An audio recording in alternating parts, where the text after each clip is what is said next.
سيدنا ومولانا محمدا عبده ورسوله الذي أرسله بالحق بشيرا ونذيرا وداعيا إلى الله بإذنه وسراجا منيرا. فقد قال الله تبارك وتعالى في كلامه المجيد وفرقانه الحميد: أعوذ بالله من الشيطان الرجيم. بسم الله الرحمن الرحيم. والذين كفروا فتعسا لهم وأضل أعمالهم. وقال تعالى: إن الله وملائكته يصلون على النبي يا أيها الذين آمنوا صلوا عليه وسلموا تسليما. اللهم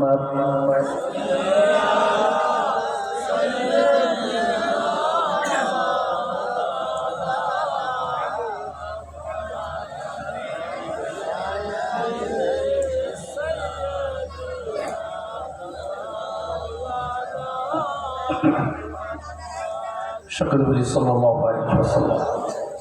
আজকের এই তাফসীরুল কোরআন মাহফিলের সম্মানিত সভাপতি হযরত উলামায়ে কেরাম, তুলাবায়ে ইলম, বিভিন্ন প্রান্ত থেকে আগত যে সকল মুসলমান ভাই ও বন্ধুগণ, আরামের ঘুমকে হারাম করে নরম বিছানা লাথি মেরে সমস্ত কর্মব্যস্ততা উপেক্ষা করে শক্ত মাটির আসন গ্রহণ করে এই জান্নাতের বাগানে আমরা যারা আসতে পেরেছি, আসন আমরা সকলেই একবার অবনত চিত্তে হৃদয়ের আবেগ অনুভূতি উজাড় করে আকাশ বাতাস মুখরিত করে রাতের নিস্তব্ধতাকে ভঙ্গ করে সিংহের মতো গর্জন করে বলি আলহামদুলিল্লাহ।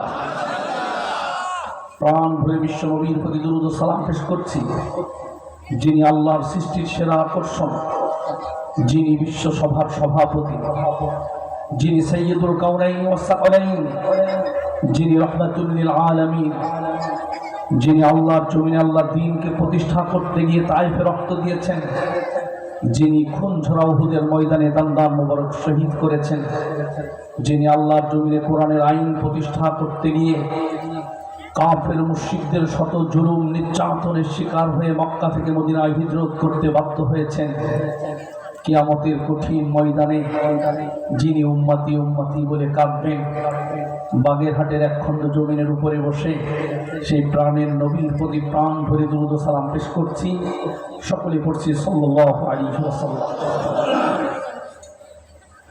পবিত্র কোরআনুল কারীমের 114টি সূরার ভিতরে একটি সূরার নাম হলো সূরাতুল মুহাম্মাদ। কোন সূরা? সবাই বলে। প্রচন্ড গরমের ভিতরে তো জবান খোলা রাখবে আপনাদের। সূরা মুহাম্মাদ আমাদের নবীর নামে সূরাতুল মুহাম্মাদের 8 নম্বর আয়াত তেলাওয়াত করেছি। একটি আয়াতের সংক্ষিপ্ত তাফসীর আমরা শুনে মোনাজাত করে বাড়ি যাব ইনশাআল্লাহ। এই আয়াত আল্লাহ বললেন ওয়াল্লাযীনা কাফারু, যারা কাফের হয়ে যাবে। কি হয়ে যাবে? আপনারা কি সাউন্ড পিছনে যাচ্ছে? ওয়াল্লাযীনা কাফারু, যারা কাফের হয়ে যাবে। কি হয়ে যাবে? আল্লাহ বলছেন ফাতাআসাল্লাহুম, তাদের কপাল পুড়ে যাবে। ওয়া আদাল্লা আমালাহুম, তারা জীবনে যত আমল করেছে সব আমলগুলো বরবাদ হয়ে যাবে, বাতিল হয়ে যাবে।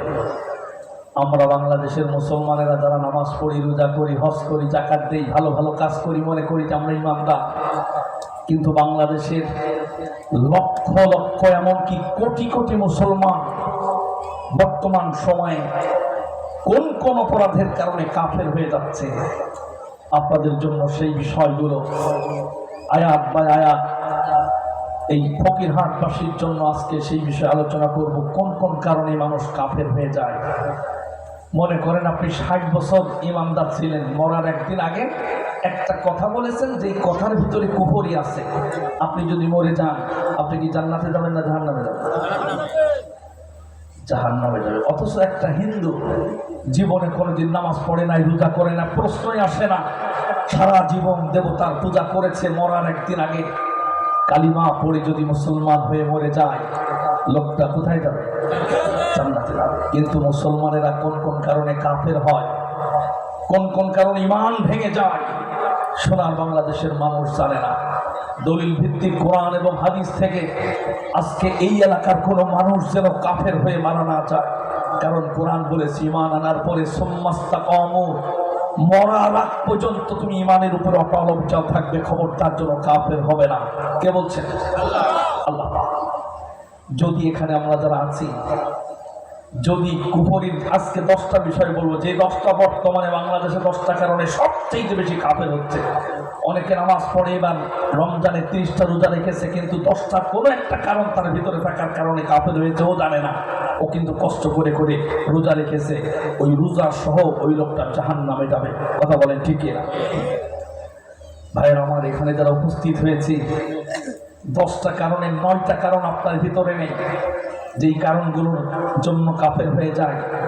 একটা কারণ যদি কারো ভিতরে থাকে, আপনি আমার মুখ থেকে সেই কারণগুলো শোনার আগে, অথবা শুনেছেন এখনো তওবা করতে পারেন না, এমন সময় এই মাহফিলের ময়দানে যদি মালাকুল মাউত এসে জানটা কবজ করে নিয়ে যায়, আপনার এই মাহফিল শোনা সহ আপনাকে জাহান্নামে যেতে হবে। আল্লাহ নবীজি বলেছেন, যখন কোনো মানুষ মরে যায়, এখান থেকে গিয়ে আপনি বাড়ি শোয়ার সাথে সাথে যদি মালাকুল মাউত আপনার সাথে সাক্ষাৎ করে, আজকে রাতে যদি আল্লাহ না করুক যদি মৃত্যু হয়ে যায়, 12টার সময় মনে করেন মৃত্যু হয়েছে, একটাই জানাজা, 2টার ভিতরে আপনার দেহটা কবরে চলে যাবে। কবরে যেয়ে যখন আপনাকে কবরস্থ করা হবে, বিশ্ব নবী বলেন, কবরে কবর দেওয়ার পর আত্মীয় স্বজন যখন চলে যায়, সঙ্গে সঙ্গে বিশ্ব নবীর হাদিস, আতাহু মালাকা, 2জন ফেরেশতা কবরের ভিতরে ঢুকে পড়বে। আমরা যারা এখানে কথা শুনছি, প্রত্যেকের কবরে ওই 2জন ফেরেশতা আসবেই আসবে। নবীজি বলেছেন, এই আশাটা আজকে রাতে আসতে পারে, আগামীকাল আসতে পারে, পরশু আসতে পারে, 1 বছর পরে আসতে পারে, আসবেই আসবে। নবীজি ওই ফেরেশতার সাক্ষাতের কথা বলেছেন, এমন ভাবে ফেরেশতার বৈশিষ্ট্য বর্ণনা করেছেন, আসওয়াদানি আজরাকা, ওই ফেরেশতা গায়ের রং হবে কুসকুসে ভয়ঙ্কর কালো রঙের, আজরাকান, চোখ দুটো হবে নীল বর্ণের। এসে মরা মানুষটারে শোয়ানো অবস্থায় তাকে উঠায়া বসাবে, জিজ্ঞাসা করবে মার রব্বুকা, তোমার রবকে। জিজ্ঞাসা করবে ওমা দীনুকা, তোমার দিন কি। নবীর চেহারা মোবারক সামনে ধরে বলা হবে, মান হাযার রাজুল আল্লাযী বুইসা ফীকুম, এই লোকটারে চেনো, যাকে তোমাদের মাঝে পাঠানো হয়েছিল। যদি আপনি কাফের হয়ে মরে যান, একটা প্রশ্নের জবাব দিতে পারবেন না, সঙ্গে সঙ্গে আসমান থেকে রব্বুল আলামিন ফেরেশতাদেরকে ডাক দিয়ে কি বলবেন? বিশ্বনবী বলেন, আল্লাহর নবী বলেন, রব্বুল আলামিন আসমান থেকে ডাক দিয়ে বলবেন, ফাফরিশুহু মিনান নার, ও ফেরেশতারা দাঁড়িয়ে কেন আছো? এই কবরের বাসিন্দা প্রশ্নের জবাব দিতে পারে নাই, এই মুহূর্তে তোমরা জাহান্নাম থেকে আগুনের বিছানা এনে তার কবরের ভিতরে বিছায়া দাও। আজকে গত রাতে আপনি যে বিছানার উপরে ঘুমিয়েছেন, ওই বিছানাটা ছিল নরম তুলতুলে, হাজার হাজার টাকা খরচ করে আপনি বানিয়েছেন, কিন্তু কুফরির জাম নিয়ে, কুফরির পয়জন নিয়ে যদি আজকে রাতে মরণ হয়ে যায়, আজকে 24 ঘন্টার ব্যবধানে রাতের বেলা যদি কবরে চলে যায়, আপনার কবরটা হবে জাহান্নামের আগুনে বিছানায় পরিপূর্ণ। বিশ্বনবী বলেন, ওয়ালবিসুহু মিনান নার, ও ফেরেশতারা শুধু আগুনের বিছানা বিছালেই হবে না, কাফনের কাপড় খুলে জাহান্নাম থেকে আমদানি করা আগুনের তৈরি করা পোশাক তার গায়ে জোর করে পরায় দাও। এখানে যারা বসে আছি, গায়ে কত দামি জামা আছে, অথচ কাফের হয়ে মরে যাওয়ার কারণে আজকে রাতে যদি মৃত্যু হয়ে যায়, আজকে থেকেই জাহান্নামের আগুনের পোশাক আপনার গায়ে পরায় দেয়া হবে। বিশ্বনবী বললেন শুধু তাই নয়, আফতাহু লাহু বাবান ইলান নার, ও ফেরেশতারা এই লোকের কবর থেকে জাহান্নাম যেই দিকে দেখা যায় ওই দিককার দরজা, জাহান্নামের দরজা খুলে দাও। ওই লোকটার কবরটা যেই দিক থেকে জাহান্নাম দেখা যাবে ওই দিককার দরজা খুলে দাও, যাতে করে ইয়াতিহি মিন হাররিহা ওয়া সামুমিহা, জাহান্নাম থেকে উত্তপ্ত অগ্নিশিখা যাতে কবরের ভিতরে টাঙিয়ে তাপ দিতে পারে, জাহান্নামের লুলু হাওয়া যাতে কিয়ামত পর্যন্ত তার কবরের ভিতরে প্রবাহিত হতে থাকে। একেতে বিছানা হবে আগুনে, গায়ের পোশাকটা হবে আগুনে, এবার আগুন আবার ডাইরেক্ট জাহান্নাম থেকে আগুনটা সাপ্লাই দেবে। ওমিয়া ভাই শুধু তাই নয়, বিশ্বনবী বলেন এই পাশের হাড়গোড় এই পাশের হাড়গোড়ের ভিতরে এমন ভাবে মিশে যাবে, তার কারণ হলো ওই প্রশ্নের জবাব দিতে না পারার কারণে কবরের মাটি তাকে এমন ভাবে চাপ দেবে, এই পাশের হাড়গোড় ভেঙে চুড়ে এই পাশের হাড়গোড়ের ভিতরে ঢুকে পড়বে। বিশ্বনবীর জবান দিয়ে এইভাবে বললেন হাত্তা তাখতালিফা আবলাউহু, এইভাবে নবীজি আঙুলের ইশারা করে বুঝালেন হাড় ভেঙে চুড়ে এই পাশের হাড়ের ভিতরে চলে যাবে। আমার ভাইরা, বিশ্বনবী বলেন একজন ফেরেশতাকে কবরের ভিতরে ঢোকায় দেওয়া হবে, ইউকাইয়িদু লাহু আমা ওয়া আসাম, যেই ফেরেশতা চোখে দেখতে পারে না, যেই ফেরেশতা কানে শুনতে পারে না, এমন একজন অন্ধ কালা ফেরেশতাকে কবরের ভিতরে ঢোকায় দেওয়া হবে। যারা শুনতেছি কান খাড়া করে শোনে, কাফের হয়ে মরে যদি যান আপনার কবরে সেই ফেরেশতার সাথে সাক্ষাৎ হবেই হবে, কেউ ঠেকাতে পারবে না। নবীজি বলেছেন, নবীজি বললেন ওই ফেরেশতার হাতে একটা লোহার হাতুড়ি ধরায় দেয়া হবে, মিরসাবাতুম মিন হাদিদ, লোহার হাতুড়ি ধরায় দেয়া হবে।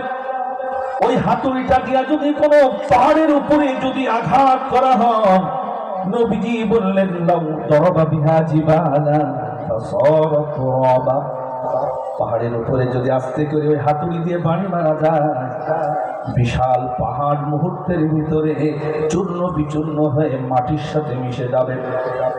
আশরাফুল মাখলুকাত মানুষকে আল্লাহ এত যত্ন করে বানালেন, ওই মানুষ যদি বেঈমান হয়ে মরে যায়, ওই ফেরেশতা ওই হাতুড়ি দিয়া এত জোরে পিটাবে, বিশ্বনবী বলেন পিটানি খাওয়ার সাথে সাথে ফায়াসিহু সাইহাতান, কবরের বাসিন্দা এত জোরে চিৎকার করবে, কবরের বাসিন্দা এত জোরে চিৎকার করবে, ইয়াসমাউহা মান ইয়ালিহি গায়রাস সাকালান, পৃথিবীতে যত প্রাণী আছে মানুষ আর জিন বাদে তার চিৎকারের আওয়াজ সব প্রাণী শুনতে পাবে। এই জন্য মাঝে মাঝে দেখা যায় গোরস্থান বা কবরস্থানের আশপাশ থেকে গরু বাঁধা থাকলে, ছাগল বাঁধা থাকলে হঠাৎ দৌড় শুরু করে। এই দৃশ্য দেখা যায়, মনটা তখন ডেকে বলে এখানে এমন কোন কবর আছে যে কবরে ওই হাঁটুরি পিটা করা হচ্ছে। আমার ভাইয়েরা বন্ধুরা, শরীরের হাড্ডি গুড্ডি গুলো মাটি অপাল গহ্বরে চলে যাবে। ওই কবরের আযাব থেকেই শুরু হবে তা নয়, এখান থেকে শুরু হলো আজকে মরলে আজকে থেকে আপনার কবরটা হবে জাহান্নাম, আর কিয়ামতের মাঠে জাহান্নামের ফয়সালা তো হবেই হবে। বলেন তো ওই আযাব থেকে, কবরের আযাব থেকে, জাহান্নামের আযাব থেকে বাঁচার জন্য ঈমান ধরে রাখার দরকার আছে না নেই? আমার ভাইরা, ওই আযাব কবরে হোক, এটা কারা কারা চায়? আযাব হোক কারা কারা চায়? ওই আযাব থেকে বাঁচতে হলে যে 10টা কথা বলবো, এই 10টা কথা আপনাদের আজকে শুনে যেটাই শুনবেন আপনার সাথে যদি মিলে যায়, আমার উপরে রাগ করবেন না কি না? আর যদি রাগ করেই বসেন আমার কোনো লস হবে? আপনার মরণ হওয়ার সাথে সাথে অ্যাকশন শুরু হবে। শুধু কবরের আযাব যদি আমি হাদিস থেকে একটা একটা করে বলা শুরু করি, অনেক সময় চলে যাবে। আমি সংক্ষেপে শুধু ঈমানটা তাতে নিয়ে আমরা মরতে পারি। এই জন্য 10টা বিষয় সংক্ষেপে বলবো। 1 নাম্বার যে কারণে কাফের হচ্ছে বাংলাদেশের মানুষ, সেটা হলো কোরআনের আয়াত যদি কেউ অস্বীকার করে সে কাফের হয়ে যায়। কোরআনের আয়াত অস্বীকার করে এমন মুসলমান আমাদের দেশে আছে না নেই? কথা বলতে হবে, মুসলমান আছে না নেই? আমি একটু সংক্ষেপে একটু ব্যাখ্যা করি। কোরআনের 17 পারার একটা সূরা আছে সূরাতুল হজ। কোন সূরা? আপনারা কি ঘুমাচ্ছেন? সারাদিন ধান কাটাকাটি করে এখন তো মনে হয় ক্লান্ত হয়ে গেছে। একটু জবাব দিন যাতে আমি বুঝি যে আপনারা বুঝতেছেন। সূরা হজের শেষ আয়াত 78 নম্বর আয়াতে আল্লাহ বলছেন, মিল্লাতা আবিকুম ইব্রাহিম, তোমাদের জাতির পিতা আমি আল্লাহ আসমান থেকে নির্ধারণ করে দিলাম কিয়ামত পর্যন্ত তোমাদের জাতির পিতা হবে ইব্রাহিম আলাইহিস সালাম। আস্তে করে বলেন আমাদের জাতির পিতাকে, আরো জোরে বলেন। যারা বললেন না তাদের অন্য কোনো আব্বা আছে নাকি? কিন্তু বাংলাদেশের মানুষ কত বড় হতভাগা, কত বড় দুঃসাহস, যেটা আল্লাহ সিলেকশন করে দিলেন, সিলেক্টেড কিয়ামত পর্যন্ত মুসলমানদের জাতির পিতার নাম ইব্রাহিম আলাইহিস সালাম। আমরা সেটাকে সরাইয়া দিয়া আর একজনকে যদি জাতির পিতা বানাই, জাতির জনক বানাই, আল্লাহর আয়াত স্বীকার হলো না অস্বীকার হলো? কেউ যদি কোরআনুল কারীমের 6665টা আয়াত মানে একটা আয়াত অস্বীকার করে, ওর ঈমান তো অন্তত 95% থাকবে নাকি? কয় পার্সেন্ট থাকবে? সোনার বাংলাদেশে গত 17টা বছরে হাজার হাজার লক্ষ লক্ষ মানুষ মুখ দিয়ে স্লোগান দিয়েছে আল্লাহর আয়াত তুড়ি মেরে সরাইয়া দিয়া অন্য আরেকজন মানুষকে আল্লাহর সিদ্ধান্তকে ভায়োলেট করে সরাইয়া আর একজনকে জাতির পিতা বানাইয়া এদেশের লক্ষ লক্ষ জনগণ ঈমান হারা হয়েছে, কাফের হয়ে গেছে। কথা বলে ঠিক না? আমার ভাইয়েরা, শুধু তাই নয়, কিছুদিন আগে এক দাঁড়িয়ালা চাচা, মুরব্বী চাচা যারে বলে দরবেশ বাবা, তিনি কিছুদিন আগে একটা বক্তব্য দিয়েছিলেন জনসভার ভিতরে। তিনি বললেন, বক্তব্য দিতে দিতে এক পর্যায়ে তিনি বললেন তার মাথায় আছে নবীজির সুন্নাত টুপি, মুখে আছে দাড়ি, গায়ে আছে জুব্বা, গায়ে আছে পাঞ্জাবি সাদা ফকফকা। তিনি বক্তব্য দিতে দিতে এক পর্যায়ে তিনি বললেন এই কোরআনের ভিতরেও কিছু কিছু আয়াত ভুল আছে। সুবহানাল্লাহ। কোরআনে কি ভুল আছে? উনি এই বক্তব্যটা দেওয়ার পরে কয়েক বছর বিগত স্বৈরাচার সরকার দেশ চালিয়েছে, কিন্তু তিনি যখন এই বক্তব্যটা দিলেন কোরআনেও ভুল আছে, কোরআনকে যদি আমি জিজ্ঞাসা করি ও কোরআন বলো তোমার ভিতরে ভুল আছে কিনা, কোরআন কি জবাব দিতে পারবে না পারবে না? যালিকাল কিতাবুল লা রাইবা ফীহ, ভুল তো দূরের কথা, সন্দেহ করার কোনো সুযোগ নাই। অথচ তিনি দাড়ি টুপি নিয়ে এই বক্তব্য দেওয়ার পরে বাংলাদেশে ওনার অনুসারী, ওনার দলের একটা লোক প্রতিবাদ করে নাই, কেউ বলে নাই যেটা ভুল হচ্ছে, কারণ আল্লাহর কোরআনে ভুল থাকতে পারে না। বক্তব্যে কেউ প্রতিবাদ না করার কারণে যারা যারা চুপ থেকেছে, সমর্থন দিয়েছে, আল্লাহর কসম কোরআনের আয়াত অস্বীকার করে কাফের হয়ে গেছে, কাফের হয়ে গেছে। কথা বলেন ঠিক কিনা? এই জন্য প্রত্যেকটা স্বৈরাচারকে, স্বৈরাচারের দোসরকে তওবা করে আবার নতুন করে কালিমা পড়ে মুসলমান হওয়া লাগবে। আল্লাহর আয়াত অস্বীকার করলে আর ঈমান থাকে না। এরপরে তুমি যতই নামাজ পড়ো, রোজা করো, হজ করো, যাকাত দাও, তোমার আর পার পাওয়ার কোনো সুযোগ নাই। কথা বলেন ঠিক কিনা? আমার ভাইয়েরা, কিছুদিন আগে বাংলাদেশের আরেকজন নেতা হিন্দুদের দুর্গা পূজার একটা অনুষ্ঠানে গিয়া তিনি বক্তব্য দিতে দিতে তাদেরকে খুশি করার জন্য, তাদের কিছু ভোট পাওয়ার জন্য তিনি বক্তব্য দিতে দিতে এক পর্যায়ে বললেন এবছর মা দুর্গা গদে চড়ে আসার কারণে, হাতিতে চড়ে আসার কারণে এবছর ফসল ভালো হয়েছে। সুবহানাল্লাহ। আমাদের দেশে মাঝে মাঝে যে ফসল ভালো হয়, ফলন ভালো হয়, চাষিদের ফসল বেশি হয়, এটা তো মা দুর্গার কারণে হয়, তাই না? কেউ যদি জীবনে একবার বলে যে মা দুর্গার কারণে এই বছরটা অন্যান্যবার আল্লাহ তাই এইবার মা দুর্গা দিয়েছে, তাহলে তার ঈমান আছে না গেছে? যিনি এই বক্তব্য দিয়েছেন, এই বক্তব্য দেওয়ার পরে বাংলাদেশের কোন নেতা কর্মীর মুখে শুনি নাই যে কথা বলাটা ভুল হয়েছে, এ কথা কেউ বলে না। মনে করেছে এত বড় নেতা যেহেতু বলেছে হলেও হতে পারে। এই যে চিন্তা চেতনা বা চুপ থেকেছে, চুপ থাকা মানে সম্মতির লক্ষণ। বলেন তো ঈমান আছে না গেছে? এরকম ঈমান যাওয়া লোক তো এই এলাকায় নেই। আমার ভাইয়েরা, কোরআন কি দারুণ করে জানায় দিল, فلينظر الإنسان إلى طعامه أنا صببنا الماء صبا জোরে কোন আল্লাহু আকবার। আল্লাহ পাক বললেন আমি তোমাদেরকে কেমন ভাবে বান্দা খাওয়াই শোনো। আসমান থেকে বৃষ্টি বর্ষণ করি, কৃষকেরা তোমরা বীজ বপন করো মাঠের ভিতরে, একজন কৃষক ধান ছিটায় দেয়, গম ছিটায় দেয়, মসুরির ডাল ছিটায় দেয়। আল্লাহ বললেন আমার বান্দা খাবে, এজন্য আমি আসমান থেকে অঝোর ধারায় বৃষ্টি বর্ষণ করে জমিনটাকে ভিজায় দেই, সিক্ত করে দেই। কৃষক ধান সিটা বাড়ি গিয়ে ঘুমিয়েছে, অন্যান্য কাজকর্ম করেছে, আল্লাহর রহমত ঘুমায় না। আল্লাহ বলছেন সুম্মা শাকাকনাল আরদা শাক্কা, আমি আল্লাহ ওই বীজের উপরে ক্রিয়া করেছি। আমার রহমত ওই বীজটাকে ক্রিয়া করে করে বীজটাকে ফাটায় ফেলেছে। ছোট্ট বীজ থেকে ছোট্ট চিকন গাছটাকে এমন ভাবে আমি আল্লাহর কুদরতি কায়দায় মাটি ফুঁড়ে গাছের চারাগুলো আমি আল্লাহ উপরে উঠায় দিয়েছি। জোরে কর সুবহানাল্লাহ। এবার গাছটাকে বড় করলাম।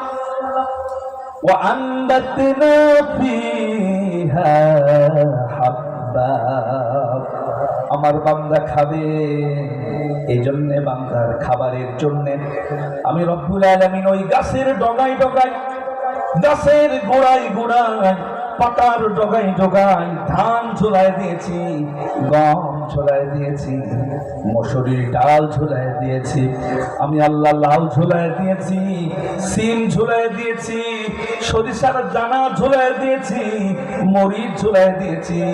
যত ধরনের ফলনের ব্যবস্থা আছে সব আমি আল্লাহ পাক করে দিয়েছি।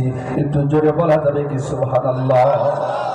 তাহলে ফসল যিনি ভালো ফলনের ব্যবস্থা করেন তিনি কে? আল্লাহ পাক আবার বললেন 12 পারার প্রথম পৃষ্ঠার প্রথম নম্বর লাইনে সূরা হুদের 6 নম্বর আয়াত, ওয়ামা মিন দাব্বাতিন ফিল আরদি ইল্লা আলাল্লাহি রিজকুহা, পৃথিবীতে বিচরণশীল এমন কোন প্রাণী নাই, এমন কোন মাখলুক নাই, এমন কোন জীব নাই, এমন কোন কীট পতঙ্গ নাই যারে আমি আল্লাহ রব্বুল আলামিন রিজিকের ব্যবস্থা করি না।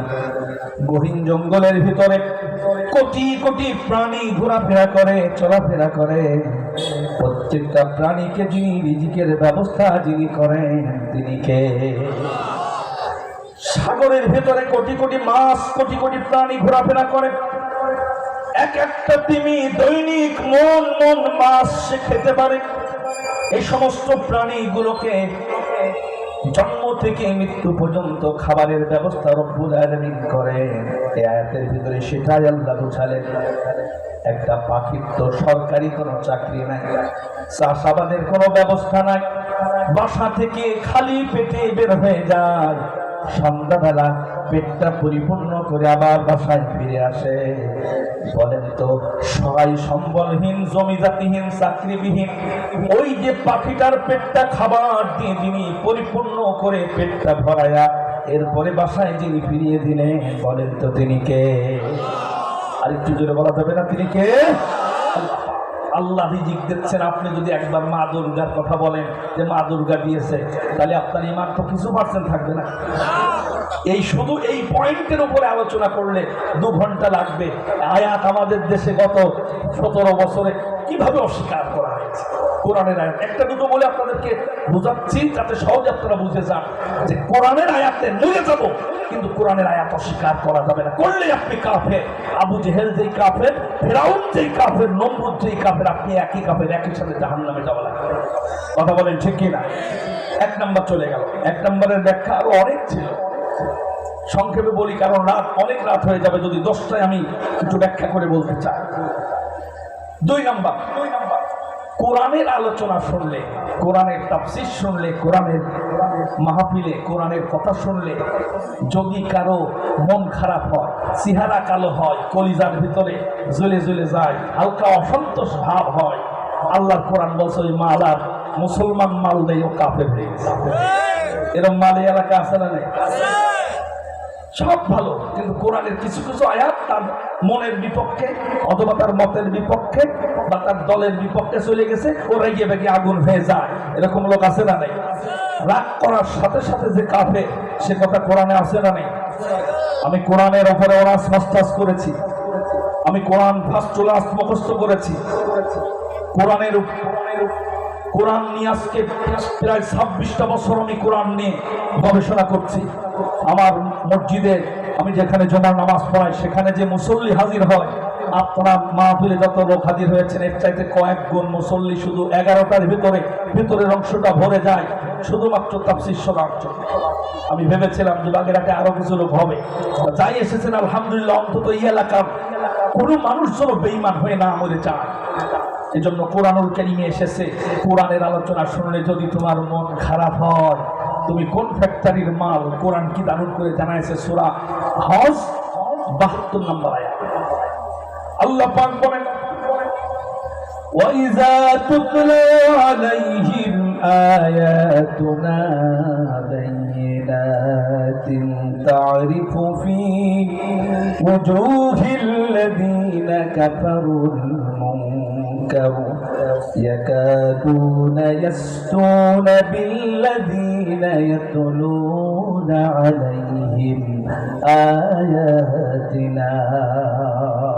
জোরে কোন আল্লাহু আকবার, আরো জোরে কোন আল্লাহু আকবার।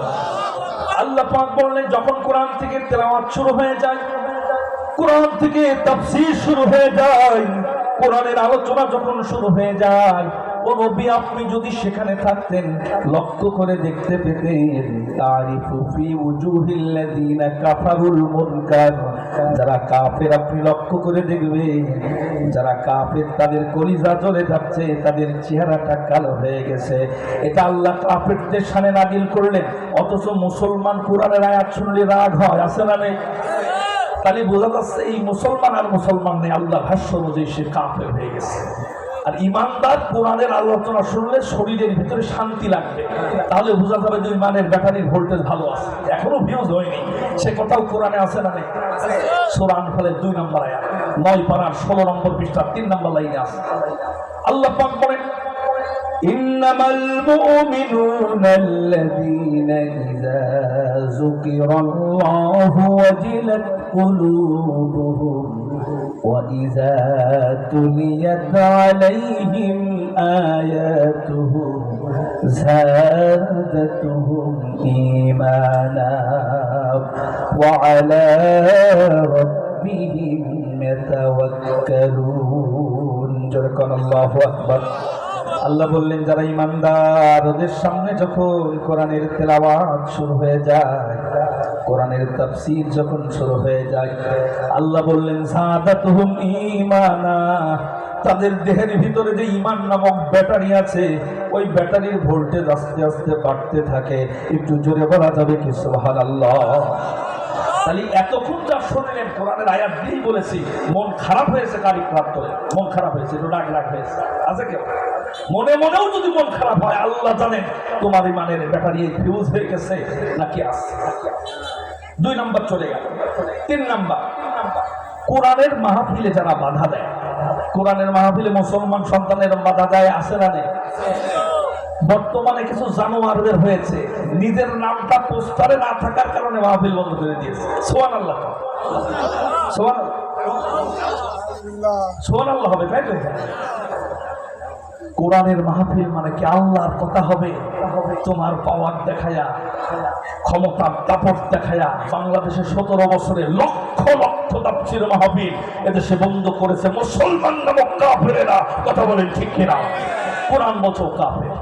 দলিল নেন সূরা হামিম সাজদা 26 নম্বর আয়াত, ক্লিয়ার কাট আল্লাহ বলে দিয়েছেন, কোরআনের মাহফিলে বাধা দিলেই সে কাফের, ও আর মুসলমান থাকে না।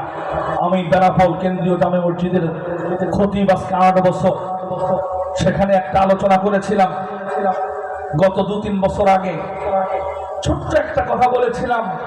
ওই জায়গায় একজন দিনমজুর খেটে খায়, লোকটা খুব গরিব, যদি কাজ করে তাহলে তার বাড়িতে খাবার রান্না হয়, তা না হলে হয় না। হঠাৎ করে পুলিশ তাকে গভীর রাতে তাকে ধরে নিয়ে জেলখানায় নিয়ে চলে গেল। যখন ধরে নিয়ে যাচ্ছে তিনি বলতেছেন অপরাধ ছাড়, বলছে থানায় গিয়ে বলা হবে। ছেলেটার ছোট্ট সেই দিনমজুর লোকটার, এই যুবক ছেলেটার ছোট্ট ছোট্ট দুটো বাচ্চা আছে, স্ত্রী আছে, মা আছে, বৃদ্ধ মা, ইনকাম করার মতো কেউ নেই। তাকে ধরে নিয়ে যাওয়া হলো। পরবর্তীতে তিনি জানতে পারলেন তার নামের সাথে আসামি যিনি ছিলেন ওই গ্রামে, তার বাপের নাম এক হওয়ায় আসামিকে পাওয়া যায়নি।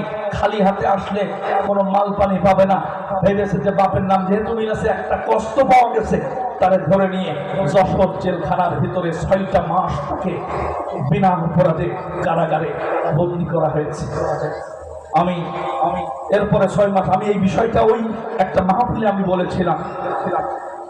ছেলেটাকে ধরে নিয়ে যাওয়া হয়েছিল 6 মাস। উনি পরে জানতে পারলেন যে আমার নাম আসামির নামের সাথে, তখন এমন অবস্থা ছিল কাউকে ধরলেই মাল পানি পাওয়া যেত।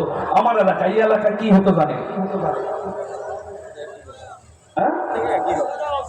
আমার ভাইয়েরা, এরপরে উনি ঢাকা থেকে একজন অফিসার জেলখানা পরিদর্শনে আসলেন।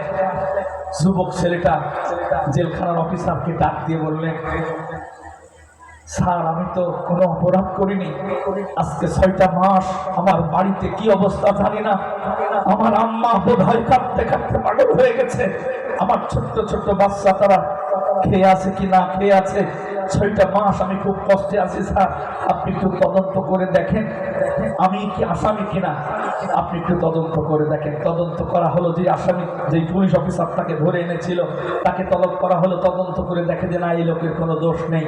তখন বললেন যে যাও তোমাকে বেকসুর খালাস দিয়ে দেওয়া হলো। যেই অফিসার তাকে ধরেছিল বেনাপোল থানা, সেই অফিসার ওই অফিস বড় অফিসারকে, ঢাকার অফিসারকে বলেছিলেন সরি স্যার ভুল হয়ে গেছে। এরপরে তাকেও বেকসুর খালাস দিয়েছিলেন। বিষয়টা পত্রিকায় এসেছিল, আমি পড়েছিলাম, আমার চোখে পানি আমি ধরে রাখতে পারি নাই যে তুমি শুধু সরি বলেই আজকে মাপ পেয়েছ, কিন্তু 6টা মাস স্বামী স্ত্রীর এক জায়গা হতে দাও নাই। ওর মায়ের চোখ দিয়ে যত সেকেন্ড যত ফুটা পানি বের হয়েছে, তার স্ত্রী রাতের বেলা 6 মাস ঘুমাতে পারে নাই।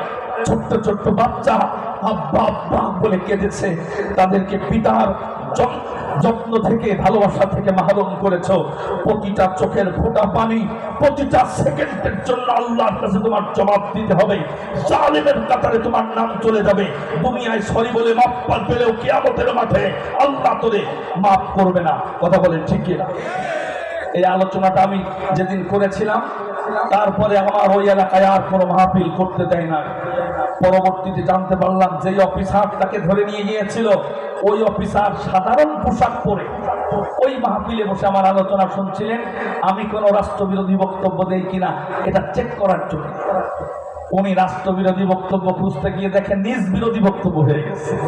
তখন কারণ ওর গায়ে লেগে গেছে, উনি ওনার ওয়াজকে গিয়ে বললেন যে এই হুজুরে আর এই এলাকায় বক্তব্য দিতে দেওয়া যাবে না। তারপরে আমার আর মাহফিল এলাকায় করতে দেওয়া হয়নি। ওই পুলিশ অফিসার তিনি ছিলেন মুসলমান, তার জন্য ওই এলাকায় যত মানুষ কোরআন শোনা থেকে বঞ্চিত হলো। তিনি মাঝে মাঝে নামাজও পড়েন। বলেন তো ওই পুলিশ অফিসারের ঈমান আছে না গেছে? কথা বল না কেন? আল্লাহ পাক বলেন ওয়াকালাল্লাযীনা কাফারু লা তাসমাউ লিহাযাল কুরআন ওয়ালগাউ ফীহি লাআল্লাকুম তাগলিবুন। জোরে কোন আল্লাহু আকবার। আল্লাহ বললেন যারা কাফের ওরাই শুধু বলে কোরআনের মাহফিলে বন্ধ করে দাও, কোরআনের মাহফিল বন্ধ করে দাও, কোরআনের মাহফিলে 144 ধারা জারি করে দাও। শুধু যারা কাফের ওরাই বলে। কোন মুসলমান যদি এই কাজে অংশগ্রহণ করে এই আয়াত অনুযায়ী আল্লাহর কসম কাফের হয়ে যাবে। কথা বলেন ঠিক কিনা? 3 নাম্বার চলে গেল। থাকলো কয়টা? কথা বল না কেন? রাগ করতেছেন আপনারা? আমি পয়েন্টগুলো, গুরুত্বপূর্ণ পয়েন্টগুলো পরে রেখেছি। কিছু কিছু পয়েন্ট আপনারা সহ্য করতে কষ্ট হতে পারে, এজন্য এখান থেকে আমি 2টা পয়েন্ট বাদ দিয়ে অন্তত 8টা আমরা বলবো এবং শুনবো, তারপরে মনোনাদ করবো ইনশাআল্লাহ। তাই তো নাকি? 4 নাম্বার, এই কারণে বাংলাদেশে সবচাইতে বেশি মানুষ ধরা খাবে। আল্লাহ কোরআন থেকে বলছি। এই কারণে সবচেয়ে বেশি মানুষ বাংলাদেশে ধরা খাবে, সেটা হলো ইসলামের বিজয় যারা চায় না। কোরআন বলছে ওরা ঈমান নেই, ও কাফের। বাংলাদেশে লক্ষ লক্ষ মানুষ আছে যারা নামাজ পড়ে, যারা রোজা করে, যারা জিকির আজকার করে, তাসবিহ তাহলিল করে, ভালো ভালো কাজ করে, কোরআন তেলাওয়াত করে, পর্দা করে, কিন্তু ইসলাম বিজয়ী হয়ে যাক এটা চাই না। এমন মুসলমান দেশে আছে না নেই? বেশি না কম? বেশি। কোরআন বলছে তাদের ঈমান নেই, ওরা কাফের। এটা কাফেরদের চরিত্র। আমি কি একটু বলবো, ব্যাখ্যা করে? সূরা সফ 8 এবং 9 নম্বর আয়াতে আল্লাহ পরিষ্কার করেছেন, ইউরিদুনা লিইউতফিউ নূরাল্লাহি বিআফওয়াহিহিম ওয়াল্লাহু মুতিম্মু নূরিহি ওয়ালাউ কারিহাল কাফিরুন। জোরে কোন আল্লাহু আকবার, আরো জোরে কোন আল্লাহু আকবার। আল্লাহ বললেন, রব্বুল আলামিন ইসলামকে বিজয় করতে চান। तमाम পৃথিবীর আনাসে কানাসে ইসলামের আলোটাকে তিনি প্রজ্বলিত করতে চান, ইসলামের বিজয় দান করতে চান। ওয়ালাউ কারিহাল কাফিরুন, যাদের ভিতরে কুফরি আছে, যারা কাফের, ওয়ালাউ কারিহাল কাফিরুন, ওরা চায় না ইসলাম বিজয় হয়ে যাক। অথচ আল্লাহ বলছেন যারা কাফের তারা চায় না ইসলাম বিজয় হয়ে যাক। অথচ মুসলমান নামধারী অনেক নামাজি আছে, রোজাদার আছে, তারা চাই না ইসলাম বিজয়ী হয়ে যাক। এরকম লোক আছে না নেই? সোনার বাংলাদেশে যদি মাত্র 51% মানুষ যদি ইসলাম বিজয়ী হওয়ার পক্ষে কথা বলতো, আল্লাহ কসম সোনার বাংলাদেশে কোরআনের রাজ কায়েম হয়ে যেত। কথা বলেন ঠিক কিনা? নবীজির যত সাহাবী ছিলেন সবাই ইসলাম বিজয়ী করার জন্য তারা ভূমিকা রেখেছে। একজন সাহাবী ইসলাম প্রতিষ্ঠার ক্ষেত্রে ভূমিকা রাখে না এমন হয় না।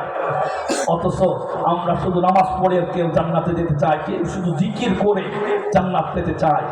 ইসলাম বিজয়ী হয়ে যাক এই ক্ষেত্রে আমাদের অনেকের অবদান নাই। এদেশে যদি ইসলাম বিজয়ী হয়ে যায় তাহলে কোনো দুর্নীতি থাকবে না, কোনো চাঁদাবাজ থাকবে না, কোনো সন্ত্রাস থাকবে না, কোনো চোর থাকবে না, ডাকাত থাকবে না, লুচ্চলম্পট থাকবে না, ধর্ষণ থাকবে না।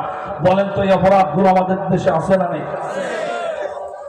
কিছুদিন আগে সারা পৃথিবীর সবচাইতে বেশি বাড়ির মালিক হয়েছে বাংলাদেশের এক আল্লাহর ওলি, সুবহানাল্লাহ। 620টা বাড়ির মালিক তিনি। বিদেশেই বাড়ি করেছেন 620টা, বাংলাদেশের গুলো বা সুবহানাল্লাহ বলবেন না? কয়টা বাড়ি? একজনের বাড়ি লাগে কয়টা? কথা কন না কেন? 620টা বাড়ি। ইংল্যান্ডেই তার 360টা বাড়ি। সাবেক ভূমি প্রতিমন্ত্রী সাইফুজ্জামান সাহেবের বাংলাদেশের টাকা পয়সা চুরি করে, জনগণের ট্যাক্সের টাকা চুরি করে, জনগণের হক নষ্ট করে, বাইরে টাকা পাচার করে তিনি বাড়ি বানিয়েছেন ইংল্যান্ডে 360টা। সারা পৃথিবী জুড়ে 620টা তার বাড়ি। তারে যদি কাটিয়ে টুকরো টুকরো টুকরো টুকরো করে পিস পিস করে এক এক বাড়ি এক এক টুকরো যদি গোশ রেখে আসা যায়, মাংস রেখে আসা যায়, তাহলে কভার করবেন আরো মাল দুটো লাগবে। কথা কন না কেন?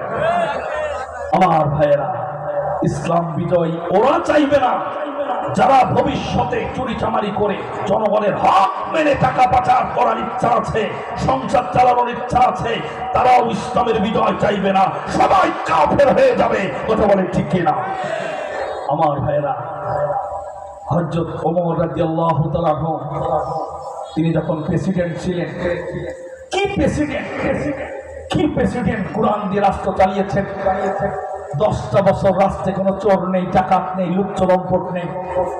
রাতের বেলা তিনি মোমবাতি জ্বালিয়ে রাষ্ট্রের হিসাব নিকাশ করতেছেন। শুনতেছেন আপনারা? মোমবাতি জ্বালিয়ে, এখন তো টিপ মারলেই সুইচ দিলেই ফকফকা। ওই সময় মোমবাতি জ্বালিয়ে অর্ধজাহানের প্রেসিডেন্ট, 50 লক্ষ বর্গ কিলোমিটারের প্রেসিডেন্ট মোমবাতি জ্বালিয়ে রাষ্ট্রের লেখালেখি করছেন। হঠাৎ করে তার বাড়ির ভিতরে দুইজন নিকট আত্মীয়, তার কাছের আত্মীয় দুইজন মেহমান ঘরে ঢুকলো। ঢোকার সাথে সাথে সালাম দিলেন। প্রেসিডেন্ট সাহেব সালামের উত্তর দেওয়ার সাথে সাথে চেহারার দিকে তাকায় যেই বুঝেছেন আত্মীয়, সঙ্গে সঙ্গে মোমবাতিটা বন্ধ করে দিলেন। ঘরের ভিতরে এখন কি আলো না অন্ধকার? আপনারা কি আমার ভাষা বুঝতে অসুবিধা হচ্ছে? অন্ধকার হয়ে গেল। দুইজন মনে খুব কষ্ট পেলেন, কারণ ওমরের মেহমান, ব্যক্তিগত মেহমান। কুরবানি ঈদের দিন সন্ধ্যার পরে যদি আপনার দুইজন মেহমান বিআই এবং বিএন আপনার বাড়িতে আসে, দুপুরবেলা গেলে জানে বিআই ব্যস্ত আছে, কাটাকাটি নিয়ে ব্যস্ত আছে, সন্ধ্যার পরে গেছে জানে যে মাংস মিস হবে না। সন্ধ্যার পরে এসেছে, আপনি বিআই সালাম দেওয়ার সাথে সাথে আপনি তাড়াতাড়ি করে বিছনা থেকে উঠে সুইচ বন্ধ করলেন, লাইটের সুইচ, ঘরের বাতির সুইচটা বন্ধ করে পাশের ঘরে এক দৌড় মেরে গিয়ে খেতা মুড়ি দিয়ে যদি আপনি শুয়ে পড়েন, ওই বিআই আর বিএন কি খুশি হবে না বেজার হবে? হ্যাঁ, ওই দুইজন ওই রকম বেজার হলো। যিনি বড় নেতা হয়েছে তার বাড়ি প্রথম আসলাম, আর অন্ধকারে রাখলো, খুব কষ্ট পেলে কয়েক মিনিট অন্ধকারে থাকলেন, কিছু বলতে সাহস পাইনি। এরপরে আবার মোমবাতি জ্বালানো হলো। হযরত ওমর রাদিয়াল্লাহু তাআলা আনহু লাইট জ্বালানোর সাথে সাথে, বাতি জ্বালানোর সাথে সাথে একজন বলে ফেললেন, প্রেসিডেন্ট সাহেব, আপনার বাড়িতে বেড়াতে আসলাম, আপনি কি কষ্ট পেয়েছেন, বেজার হয়েছেন? বলে, না, কেন বেজার হবো, মেহমান আসলে তো বেজার হওয়া যায় না। আপনি যে অন্ধকার করে ফেললেন, বাতিটা বন্ধ করলেন, আপনি বেজার হননি, কিন্তু আমাদের অন্ধকারে রাখার জন্য আমরা বেজার হয়েছে, আমরা কষ্ট পেয়েছি। অর্ধজাহানের খলিফা, 50 লক্ষ বর্গ কিলোমিটারের প্রেসিডেন্ট হযরত ওমর রাদিয়াল্লাহু তাআলা আনহুর চক্ষু দিয়া টপ টপ টপ টপ করে পানি পড়তেছে। পানি পড়তে পড়তে দাড়ি ভিজে নিচেই পড়তেছে। তিনি বললেন, ও আমার দুইজন নিকটাত্মীয় মেহমান, তোমরা কষ্ট নিও না, মনের ভিতরে কোনো দাগ রেখো না, কোনো কষ্ট নিও না। আমি মোমবাতিটা বন্ধ করেছিলাম, তার কারণ হলো ওই মোমবাতিটা ছিল জনগণের ট্যাক্সের টাকায় কেনা মোমবাতি, ওই মোমবাতিটা ছিল জনগণের খাজনার টাকায় কেনা মোমবাতি। অর্থ মন্ত্রণালয়ে জনগণের ট্যাক্সের টাকা জমা হয়, বাইতুল মালের ভিতরে জনগণের খাজনার টাকা, জমির করের টাকা এখানে জমা হয়। ওই টাকা দিয়ে আমি মোমবাতি কিনে রাষ্ট্রের জন্য লেখালেখি করতেছি, হিসাব নিকাশ করতেছি। তোমরা আমার ব্যক্তিগত মেহমান, তোমাদের সাথে কথা বলতে বলতে যদি জনগণের টাকায় কেনা মোমবাতি যদি খরচ হয়ে যায়, মোমবাতি যদি পুড়ে যায়, কিয়ামতের কঠিন ময়দানে কোটি কোটি মানুষ যেদিন কিয়ামতের মাঠে হাজির হয়ে যাবে, ওই দিন আমার রব, আমার আল্লাহ যদি আমারে ডাক দেয়, বলে, ওমর, প্রেসিডেন্ট থাকা অবস্থায় জনগণের টাকা মেরে, জনগণের হক নষ্ট করে মোমবাতি পোড়ায়া পোড়ায়া কুটুমতালি করেছো, মেহমানদারি করেছো, আত্মীয়ের সাথে ঘন্টার পর ঘন্টা কথা বলেছো, অথচ তুমি জনগণের ট্যাক্সের টাকায় কেনা মোমবাতি পোড়ানোর কারণে জনগণের হক মারার মামলার আসামি তোমারে বানায় দেয়া হলো। আল্লাহ যদি আমার মামলার আসামি কিয়ামতের মাঠে বানায় দেয়, আমি ওমর আল্লাহর সামনে কি করে জবাব দেব? এজন্য আমার বেতনের টাকায় আর একটা মোমবাতি টেবিলের উপরে ছিল, বন্ধ করেছি, যাতে করে মোমবাতি একটু না পুড়ে যায়, তাড়াতাড়ি বন্ধ করেছি।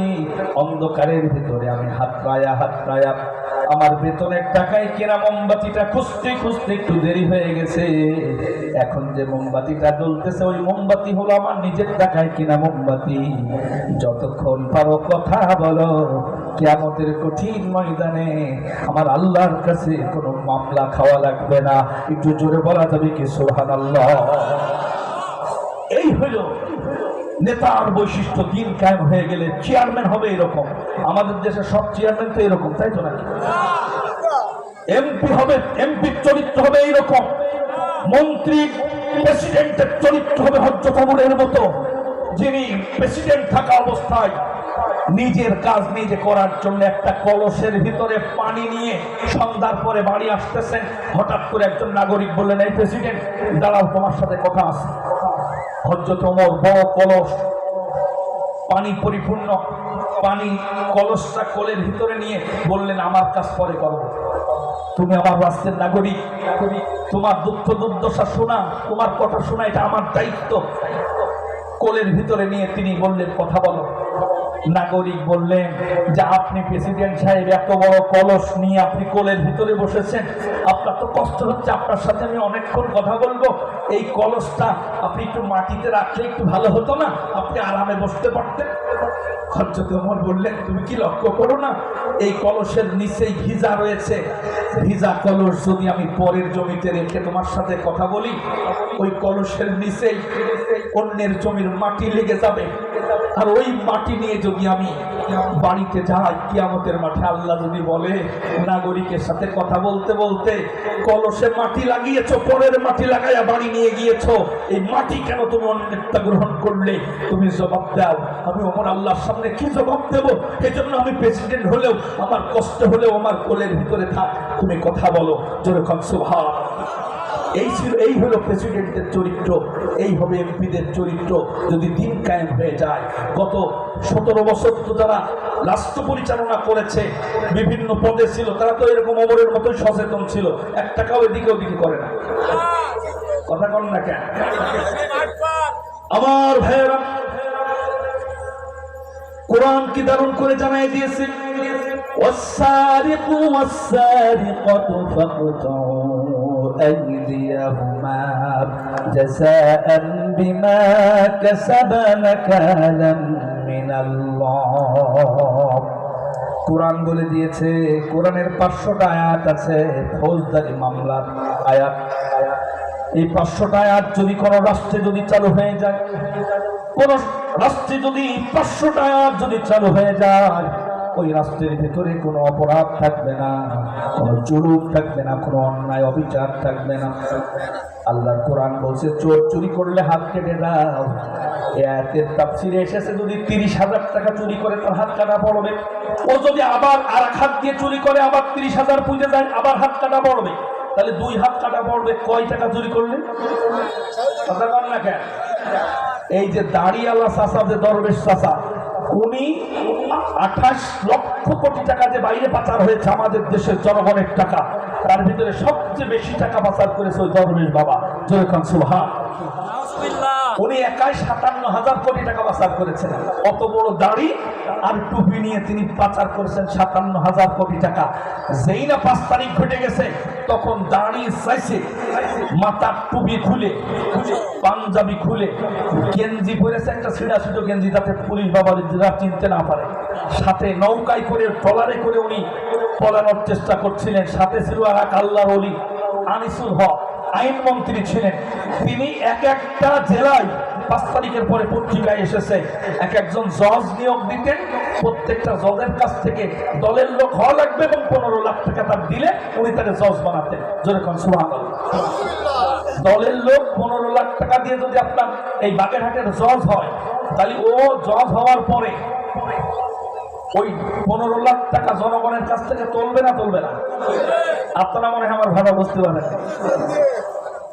এরপরে দাঁড়িয়ে চাইছে যিনি 57,000 কোটি টাকা যিনি পাচার করেছিলেন, দরবেশ বাবা আনিসুল হকরে দেখেই চিনে ফেলেছে, পুলিশ গ্রেফতার করেছে। ওরে যখন ধরে নিয়ে যাচ্ছে, তখন ও চিন্তা করলো যে আমি একা মরবো কেন?